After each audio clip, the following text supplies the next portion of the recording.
Assalamualaikum warahmatullahi wabarakatuh. Selamat datang di channel YouTube SMA Negeri 12 Pekanbaru.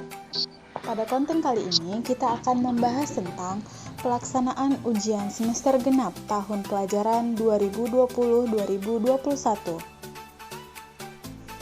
Pada tanggal 7 sampai 15 Juni 2021, SMA Negeri 12 Pekanbaru melaksanakan ujian semester genap tahun pelajaran 2020-2021 yang diikuti oleh seluruh siswa kelas 10 dan kelas 11. Pelaksanaan ujian tersebut masih menggunakan sistem daring murni karena pandemi COVID-19 yang masih melanda Indonesia, khususnya kota Pekanbaru.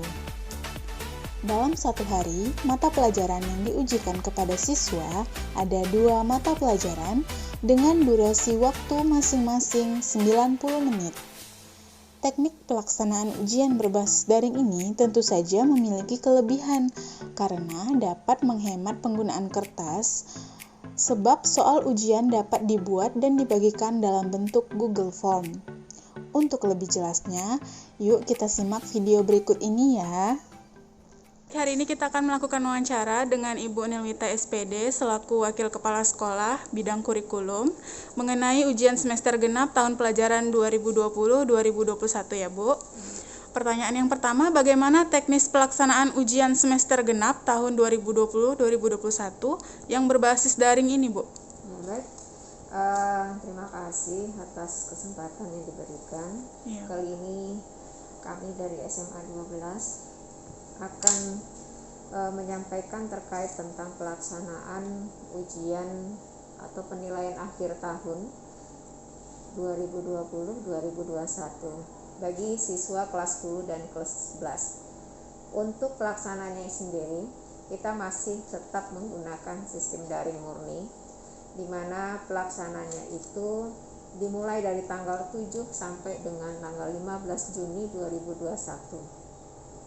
Dalam satu hari, mata pelajaran yang diujikan ke siswa itu ada 2 mata pelajaran dengan durasi waktu masing-masing mata pelajaran 90 menit. Teknis secara daring atau daring murni ini sangatlah efektif, terutama dalam penggunaan kertas akan lebih berkurang. Di mana dalam hal ini setiap guru mata pelajaran telah membuat soal-soal yang di Google Form-kan lalu di-share di Google Classroom, sehingga guru sudah menjadwalkan soal tersebut di Google Classroom-nya sesuai dengan jadwal yang sudah kami tentukan. Nah, kendala yang kami hadapi sendiri sejauh ini setelah 3 hari berjalan, alhamdulillah kendala yang sangat signifikan itu tidak ada. Terbukti dengan siswa yang mengikuti ujian secara daring, ini semua siswa telah memiliki handphone. Jadi Android yang mereka gunakan itu apakah Android dari milik sendiri ataupun orang tua, kami pun sudah memfasilitasi dan mendata jika seandainya ada siswa yang tidak memiliki handphone, maka diberi kesempatan untuk mengikuti ujian di sekolah atau di lab komputer. Selanjutnya, mari kita simak tanggapan dari salah seorang guru ya, terkait dengan pelaksanaan ujian semester genap berbasis daring ini. Baik, hari ini kita akan melakukan wawancara dengan Ibu Susanti terkait dengan pelaksanaan ujian semester genap berbasis daring ya Bu. Baik Bu, pertanyaan yang pertama, apa persiapan yang harus dilakukan oleh guru sebelum melaksanakan ujian semester genap berbasis daring ini Bu? Ya, sebelum kita melaksanakan ujian daring, tentu kita sebagai guru harus membuat soal-soal yang akan diujiankan sesuai dengan materi yang telah kita berikan kepada siswa. Ya, selama proses pembelajaran ini daring mungkin tidak walaupun tidak tercapai dengan KD yang kita inginkan, namun tetap pelaksanaan itu tetap harus ada karena kita harus melihat kemampuan siswa itu sampai di mana walaupun proses pembelajaran itu akan tetap dilakukan dengan daring. Kemudian Bu, pertanyaan yang kedua, apakah ada keuntungan atau kelebihan melaksanakan ujian berbasis daring ini Bu? Ya, kalau dalam keuntungan kita melakukan dengan sistem daring ini dalam proses belajar, yang pertama tadi yaitu untuk mempermudah kita dalam penilaian siswa, mungkin seperti pelaksanaan ujian ataupun ulangan-ulangan harian atau tugas-tugas yang lain. Dengan secara otomatis itu akan ada muncul nanti sistem-sistem nilai yang akan mempermudah kita daripada dengan cara sistem manual tadi. Baik Bu, kita lanjut ke pertanyaan yang ketiga. Apakah ada kendala yang dihadapi oleh guru selama pelaksanaan ujian berbasis daring ini, Bu?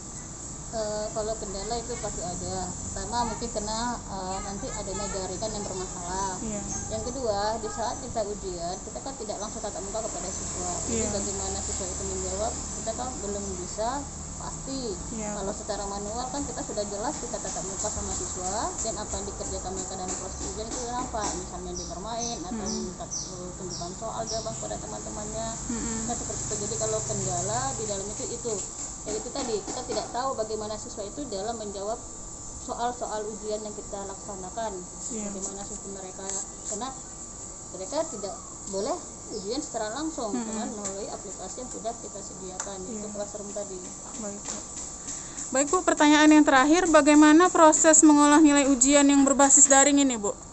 Proses pengolahan nilai tetap sama walaupun itu manual atau tatap muka, dan daring itu sama, karena proses penilaian itu kan ada proses nilai yang sifatnya nilai proses, yaitu seperti nilai ulangan harian, nilai tugas-tugas siswa, nilai ujian, nilai sikap, dan kehadiran siswa itu harus diproses. Dan juga seperti kami nilai praktek ini juga harus dilaksanakan. Kenapa? Karena khususnya mata pelajaran seni budaya itu lebih banyak cenderungnya ke praktek, jadi tetap ada proses penilaian yang sifatnya memberikan penilaian terhadap siswa tersebut.